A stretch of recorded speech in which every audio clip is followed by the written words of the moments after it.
Hazrat Ibn Abbas radiyallahu anhu states, when Allah's Apostle ﷺ neared his demise, the house was crowded with a lot of people, including Hazrat Umar radiyallahu anhu.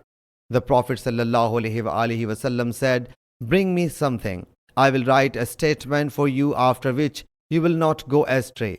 Hazrat Umar radiyallahu anhu said, Allah's Apostle ﷺ is suffering from severe pangs, and you have the Quran with you.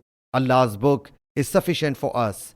Then the people in the house differed on this issue, and they started arguing with one another.